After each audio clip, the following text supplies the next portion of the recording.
Assalamualaikum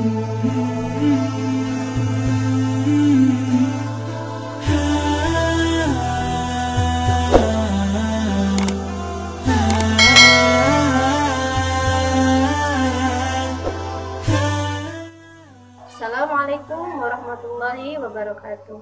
Apa kabar anak-anak yang soleh dan solehah semuanya? Masih semangat untuk belajar ya, meskipun di saat pandemi seperti ini harusnya kita tetap semangat belajar untuk menjadi bekal kita di kehidupan yang akan datang. Ya, Bismillahirrahmanirrahim. Rabbi shrah li sadri wa yassir li amri wahlul 'uqdatam min lisani yafqahu qawli. Alhamdulillah teman-teman, kita bertemu lagi dalam kegiatan mentoring kita pada pagi hari ini, di mana Ustazah akan melanjutkan kisah Nabi Ibrahim. Kalau yang kemarin kisah Nabi Ibrahim ketika beliau masih kecil, kemudian ketika beliau diminta oleh sang ayah untuk menjual patung berhala karya ayahnya, beliau tidak mau, sampai kemudian beliau dihukum oleh masyarakat kaumnya waktu itu karena menghancurkan berhala-berhala yang mereka sembah. Ketika beliau dihukum dibakar di api yang sangat panas, dengan izin Allah yang beliau rasakan tidaklah panas, malah dingin dengan izin Allah karena ketakwaan beliau kepada Allah Subhanahu wa Ta'ala. Nah, untuk kelanjutannya kali ini saya ingin menyampaikan tentang kisah Nabi Ibrahim dan Siti Sarah.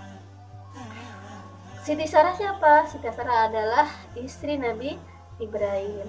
Nah, suatu saat ketika Nabi Ibrahim bersama Nabi Lut pergi menemui paman Nabi Ibrahim, di mana paman beliau mempunyai seorang anak yang cantik, tidak hanya cantik secara lahiriah, tapi secara akhlak juga membuat Nabi Ibrahim tertarik. Kemudian akhirnya Nabi Ibrahim menikah dengan Siti Sarah. Perjalanan pernikahan mereka, Siti Sarah dengan Nabi Ibrahim, kemudian mereka lanjutkan untuk hijrah ke Mesir. Nah, di mana waktu itu Mesir dipimpin oleh seorang pemimpin yang sangat zalim. Ya.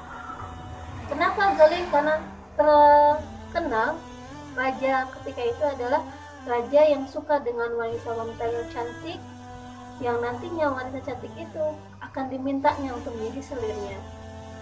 Nah, ketika Nabi Ibrahim dan Siti Sarah hijrah ke Mesir, beliau juga mendengar kisahnya raja tersebut. Akhirnya ketika Nabi Ibrahim masuk ke Mesir bersama sang istri, pengawal dari raja tersebut melihat dan menyampaikan ke raja. Oleh perintah sang raja, Nabi Ibrahim dipanggil.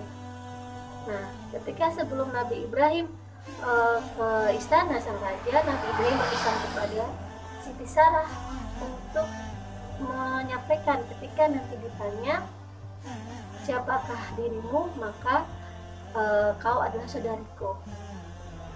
Dikisahkan dalam sebuah hadis Rasulullah ada 3 kali perkataan yang Nabi Ibrahim tidak sesuai dengan kenyataannya karena beberapa hal yang syar'i beliau lakukan. Yang pertama, ketika beliau kecil, beliau berkata sakit ketika disuruh oleh sang orang tua untuk ikut menyembah berhala. Yang kedua, yaitu ketika ditanya siapa yang menghancurkan berhala-berhala yang masyarakat tersebut sembah, beliau bilang bahwa patung yang besar. Dan yang ketiga adalah tentang Siti Sarah. Nah, kemudian datanglah Nabi Ibrahim dengan Siti Sarah ke istana sang raja. Ditanya oleh sang raja, Nabi Ibrahim siapa itu? Ibrahim, wahai siapa itu? Nabi Ibrahim menjawab, saudariku. Ya, kenapa beliau menjawab seperti itu? Karena untuk menyelamatkan Siti Sarah. Nah, akhirnya Siti Sarah diambil oleh sang raja. Siti Sarah sedih karena ditinggal sang suami. Ya, kemudian Siti Sarah dirias, kemudian dihadapkan kepada sang raja. Siti Sarah seorang istri yang sangat menjaga marwahnya.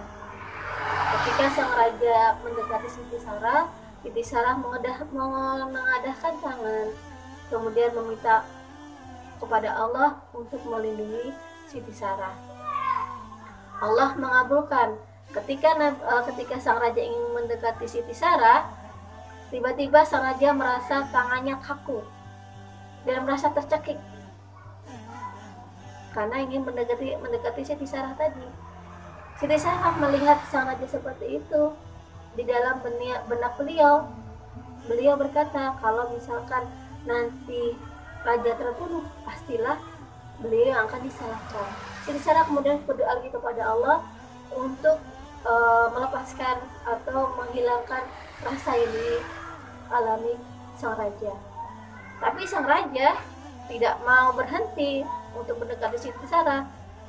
Dia mendekati Siti Sarah lagi. Siti Sarah berdoa kembali. Dan apa yang terjadi? Sang raja sama seperti yang tadi, tangannya kaku dan merasa tercekik. Kemudian Siti Sarah kembali berdoa untuk melepaskan, karena pastinya nanti beliau yang akan dituduh membunuh raja. Ketika yang ketiga kali raja merasakan seperti itu, kemudian raja meminta tadi kepada Siti Sarah untuk melepaskan, dan sang raja marah kepada sang pengawal. Dikiranya bahwa yang diutusnya adalah seorang santet gitu ya, dukun, maksudnya orang yang sihir, penyihir gitu kan. Nah, karena yang ketiga kalinya, kemudian Siti Sarah berdoa kepada Allah untuk melepaskan apa yang dirasakan sang raja, dan alhamdulillah dikabulkan. Alhamdulillah terlepaslah Siti Sarah dari nafsu jahatnya sang raja, dan kemudian Siti Sarah dikembalikan kepada Nabi Ibrahim dan diberi seorang budak. Budak itu bernama Siti Hajar, yang nantinya menjadi istri Nabi Ibrahim dan melahirkan seorang nabi yang mulia, yaitu Nabi Ismail alaihissalam. Bagaimana kisahnya ketika Nabi Ibrahim ke Mekah mengunjungi Siti Hajar dan Nabi Ismail? Lanjutkannya setelah mentoring riset ya teman-teman. Tetap selalu bersemangat untuk belajar kisah nabi-nabi. Semoga kita bisa mendapatkan ibrahnya, dan kita bisa belajar dan terus memupuk ketakwaan dan tawakal kita kepada Allah Subhanahu wa Ta'ala. Demikian yang bisa saya sampaikan. Kurang lebihnya saya mohon maaf. Wabillahi taufiq wal hidayah. Wassalamualaikum warahmatullahi wabarakatuh.